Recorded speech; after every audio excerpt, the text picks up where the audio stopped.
12 de maio de 1945. A retomada da Birmânia em trilhas. Na selva. Por rios e montanhas. Na selva birmanesa, uma trincheira avançada ouviu um som terrível. Centenas de soldados japoneses rastejando na escuridão.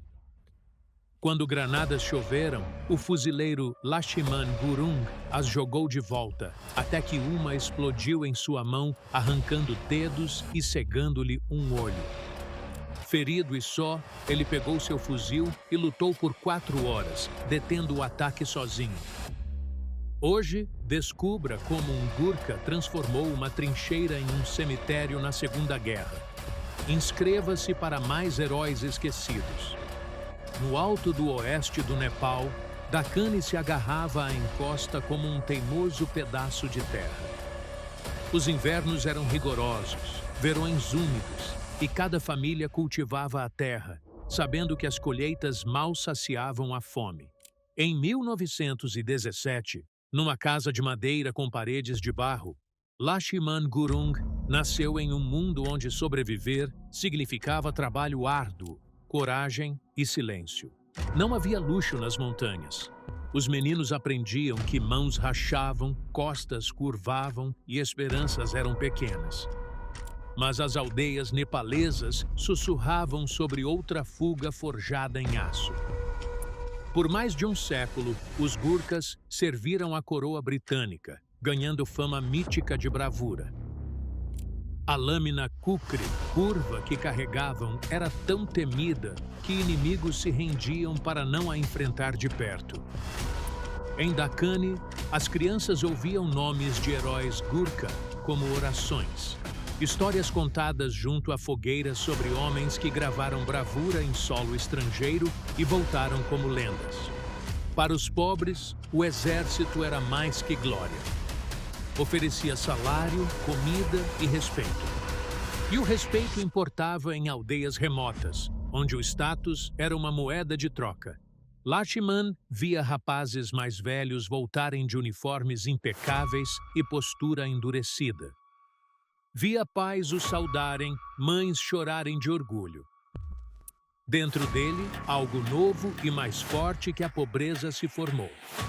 Mas havia um problema. Gurkhas exigiam altura, força e ombros largos. Enquanto Lakshman crescia, o tempo revelou uma dura verdade. Ele pararia um pouco abaixo da altura esperada. Com apenas 1,50 m, os aldeões balançavam a cabeça.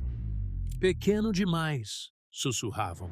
Baixo para a luta. Mesmo assim, ao ver um oficial de recrutamento ou ouvir sobre campos de seleção, seus olhos se estreitavam com fogo. Com galhos, ele treinava exercícios de fuzil imaginários. Ele empunhava lâminas, as brandindo até bolhas virarem cicatrizes. Uns riam, ele treinava. Outros duvidavam, ele silenciava.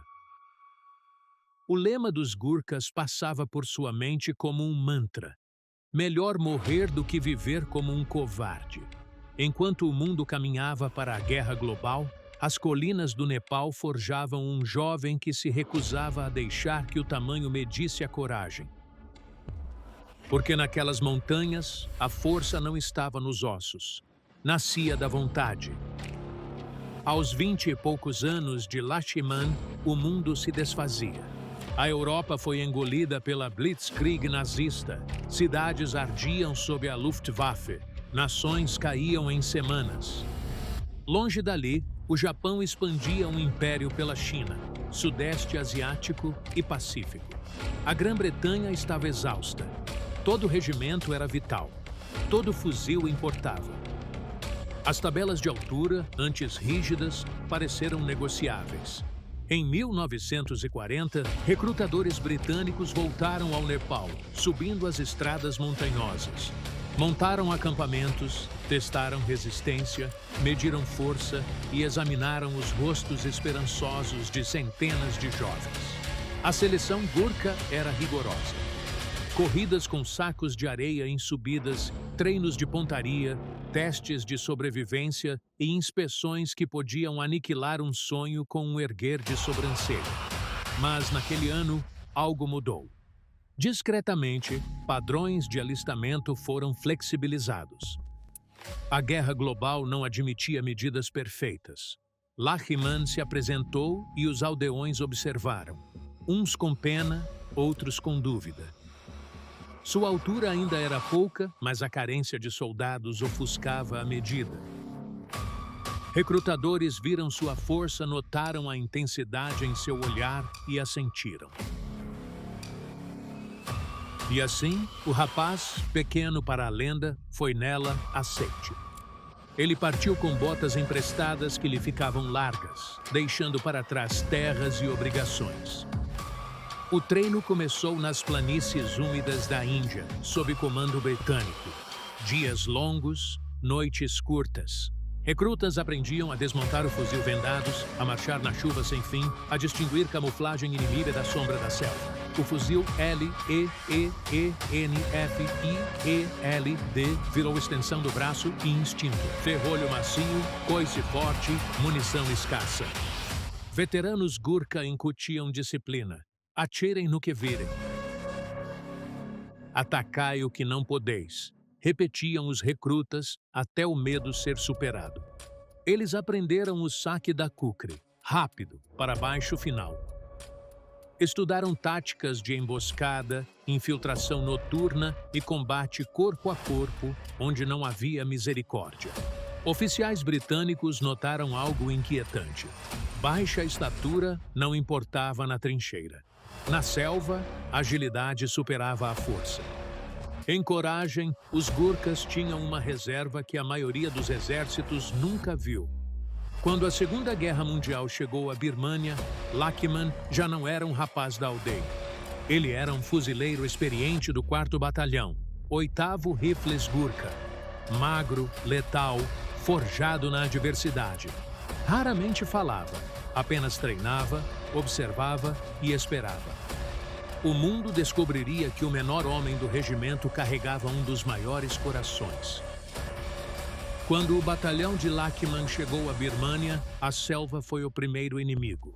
Cipós densos sufocavam trilhas, a chuva virava lama a cada caminho e insetos formigavam como fumaça. Armas enferrujavam na noite. Botas apodreciam em dias. Era um campo que punia o despreparado antes das balas chegarem. Os japoneses dominaram a Birmânia por anos, defendendo-a com brutal eficiência. Seus soldados moviam-se silenciosamente, atacando à noite com investidas súbitas e disciplina aterradora. A sua reputação de nunca se render espalhou pavor entre as unidades aliadas. Prisioneiros eram raros.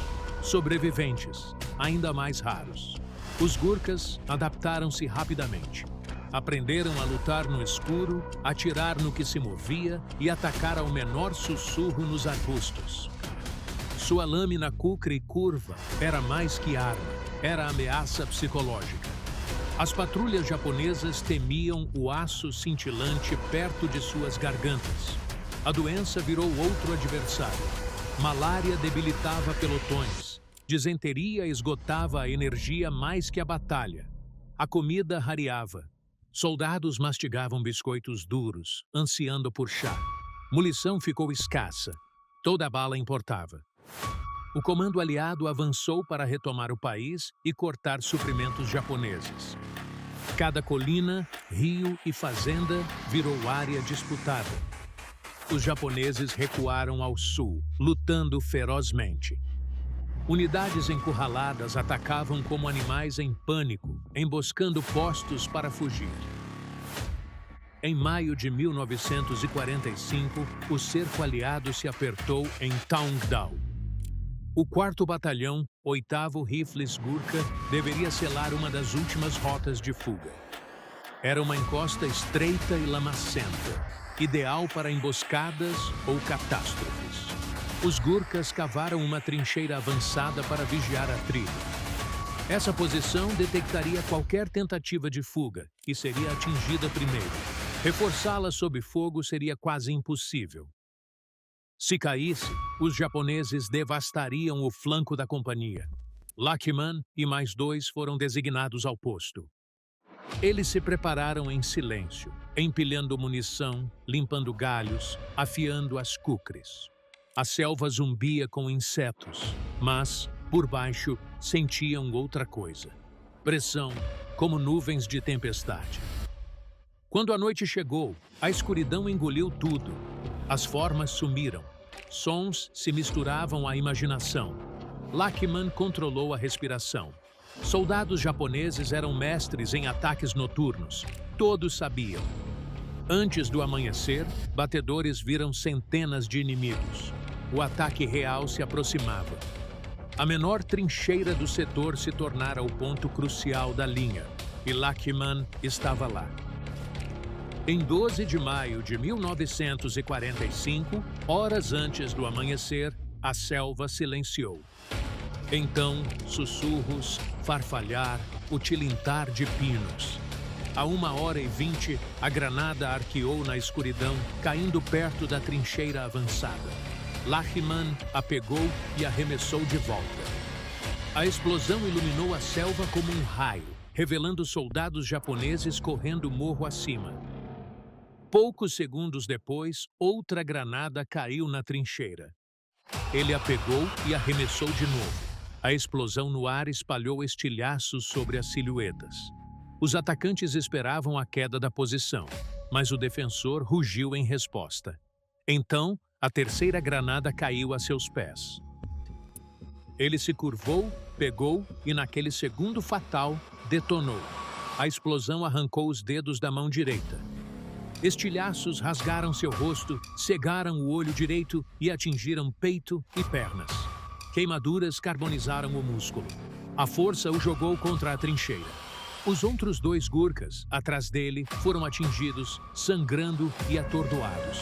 Dezenas de soldados japoneses, gritando, avançavam na escuridão. O plano deles era simples. Tomar este posto avançado, desmoronar o flanco, aniquilar a companhia atrás dele. O perímetro dependia desta trincheira de pé. A maioria dos soldados teria recuado, chamado por maqueiros ou simplesmente desmaiado de choque. Lachman recusou tudo isso. Com a mão direita dilacerada e um olho cego, ele agarrou seu fuzil Lee Enfield com os dedos da mão esquerda, o apoiou no quadril e atirou. O clarão do disparo rasgou a escuridão, derrubando um soldado que avançava. Outro o pisou e caiu, o peito perfurado por um tiro bem dado. O avanço japonês tropeçou. Eles esperavam silêncio e pânico. Em vez disso, encararam um ritmo implacável. Atirar, seclar o ferrolho, atirar de novo. Granadas rolaram de volta para a trincheira. Lachman encostou-se à parede enquanto as explosões o cobriam de terra. Mais cortes, mais queimaduras e ainda atirando. A notícia se espalhou pela linha de ataque. Um gurkha eliminava quem se aproximava. Medo e confusão retardaram seu avanço. Oficiais gritavam ordens, metralhadoras abriram fogo, galhos estilhaçaram-se. Mas, ao avançar, foram recebidos por balas. Sangue escorria em seu colarinho. A órbita rasgada ardia como fogo. Sua mão pendia inerte. Mas o braço esquerdo não parou de operar o ferrolho. Nessa escuridão, um homem segurava 200. A luta ficava mais desesperada a cada minuto. Os japoneses mudaram táticas, espalhando-se pela mata para flanquear a trincheira. Tiros explodiram de vários ângulos. Cada clarão de tiro era um alvo. O único olho de Lachman os seguia pela fumaça, atirando mais rápido do que o medo podia atingir sua mente. Seus 2 camaradas estavam feridos e quase inconscientes. Não podiam atirar ou se mover. A trincheira, aquela minúscula faixa de lama, pertencia a ele agora. Granadas seguiam caindo. Sem a mão direita, não podia mais atirá-las. Agarrava-se ao chão enquanto estilhaços de metal rasgavam pernas e ombros a cada explosão. Alguns ficaram alojados, outros causaram novas queimaduras na pele. Ele cerrou os dentes, ergueu-se e atirou novamente. Recarregar com apenas uma mão era uma agonia. O fuzil Lee Enfield não foi projetado para isso. Ele deixava cair cartuchos, buscava pentes e os encaixava no fuzil pelo tato. Cada segundo recarregando dava tempo ao inimigo para avançar. Suor e sangue se misturavam. Sua visão embaçou, mas ele se adaptou, criando um ritmo inexistente. Os japoneses avançaram de novo. Corpos empilhavam-se perto da trincheira. Os mortos viraram cobertura para os vivos. Rastejavam por trás dos caídos, usando-os como escudos só para tombar sob o fogo de Lakiman. Gritou para que avançassem, desafiando-os em Gorkali, questionando sua coragem. Os oficiais, atrás dele, ouviam incrédulos os disparos. Não pânico disperso, mas fogo constante e preciso. Não podiam alcançá-lo. Quem tentasse seria abatido pelo fogo cruzado. A trincheira avançada ficou sozinha, intacta. Por volta das 3 horas, os japoneses reagruparam-se para um ataque.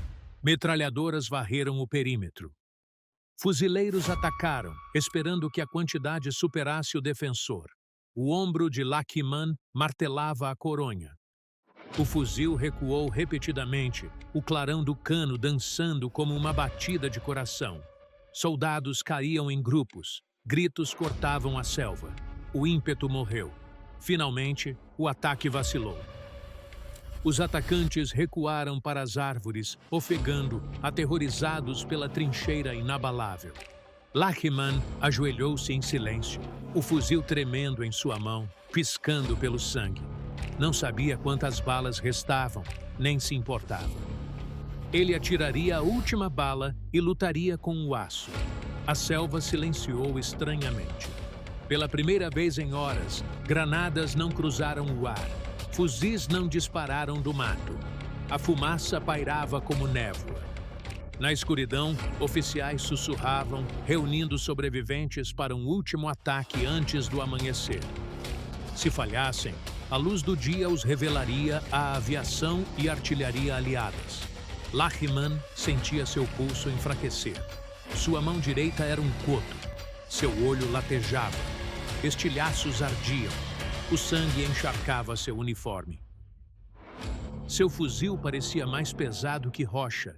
Cada respiração ruidosa, mas sua mão esquerda permaneceu presa à coronha. A trincheira era sua.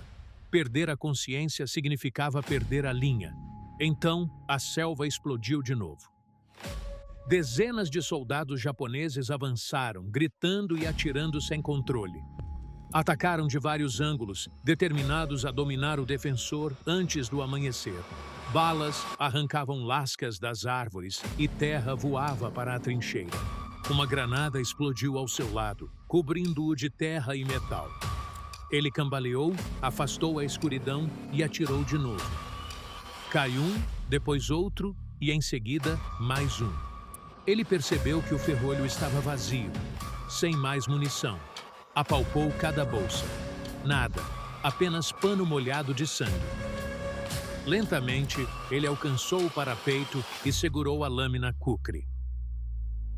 A lâmina reluzia na noite minguante, a antiga ferramenta dos guerreiros da montanha. Todo Gurkha a portava, todo inimigo a temia. Ele se preparou. Se chegassem à trincheira, ele os enfrentaria cara a cara, com uma mão, meio cego, terminando o serviço com aço. Mas o ataque vacilou antes de atingir o alvo. Corpos demais bloqueavam o caminho. Feridos demais gritavam na lama. Exaustos e aterrorizados, sem líder, os atacantes perderam a coragem.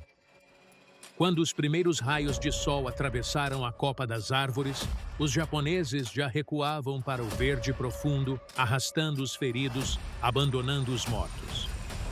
O silêncio retornou, pesado, antinatural.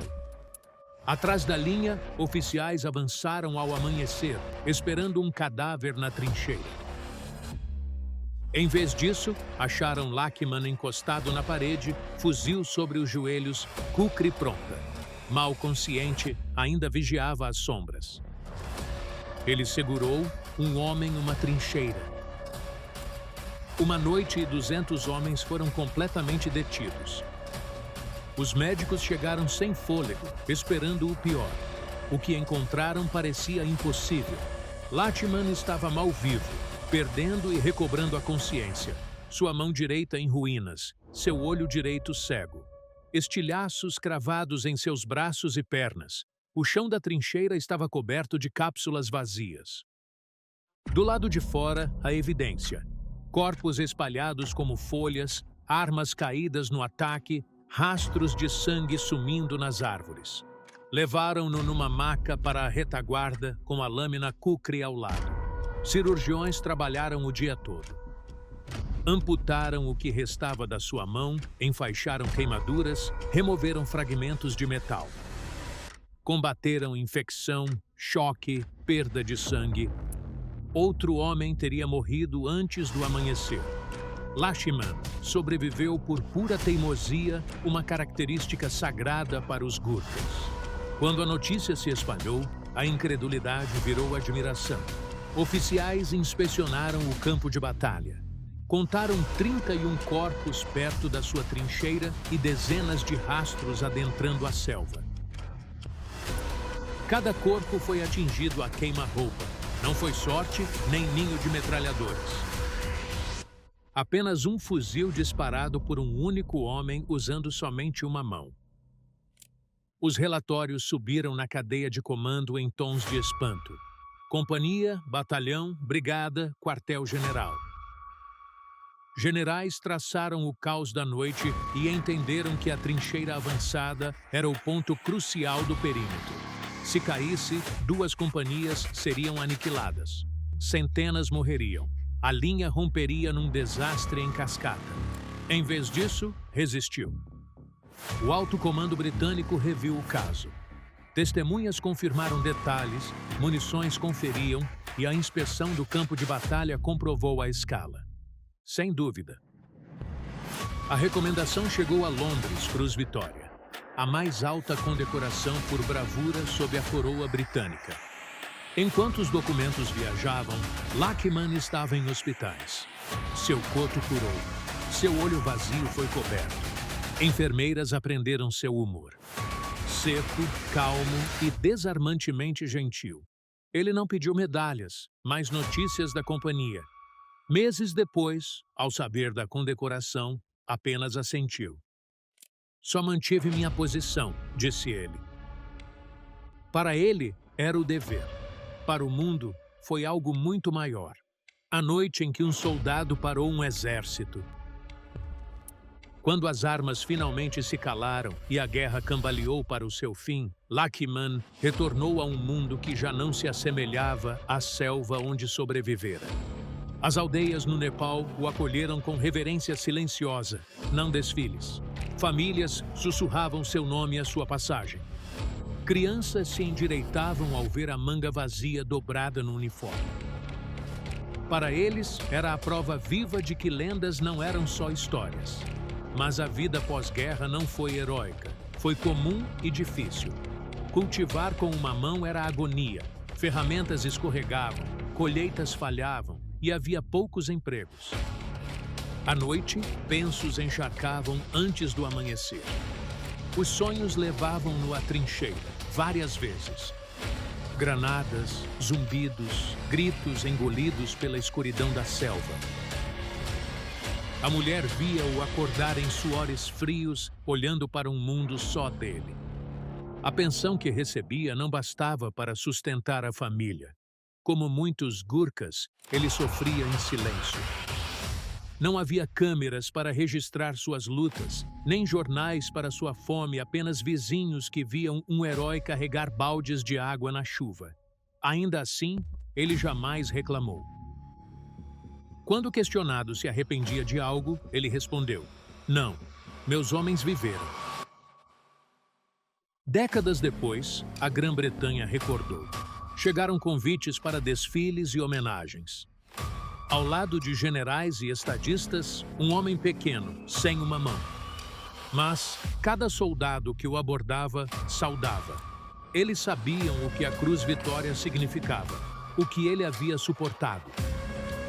Em Londres, a rainha Elizabeth II falou com ele. Curvou-se, modesto, de olhos baixos. Honrado, mas humilde, permaneceu. Fama não era seu objetivo. Em casa, jovens gurkhas o visitavam para ouvir sua história. Sentavam-se em pátios, ouvindo-o falar sobre dever, disciplina e nunca desistir.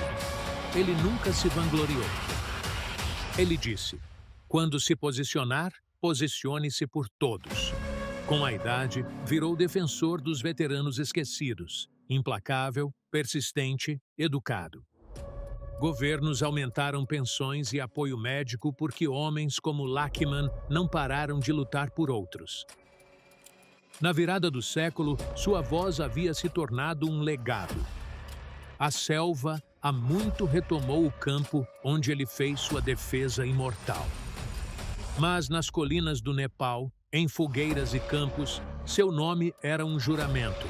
Melhor morrer do que viver como um covarde. Todo jovem Gurkha entendia bem o que essas palavras significavam. Quando Lakshman Gurung faleceu em 2010, aos 92, o Nepal silenciou. Na Grã-Bretanha, as bandeiras baixaram. Soldados que não o conheciam ainda o saudavam, pois todo Gurkha sabia seu nome. Museus expunham sua Cruz Vitória e escolares repetiam a história do fuzileiro que, sem uma das mãos, não cedeu. Historiadores consideravam sua resistência impossível. Gurkhas a viam como dever.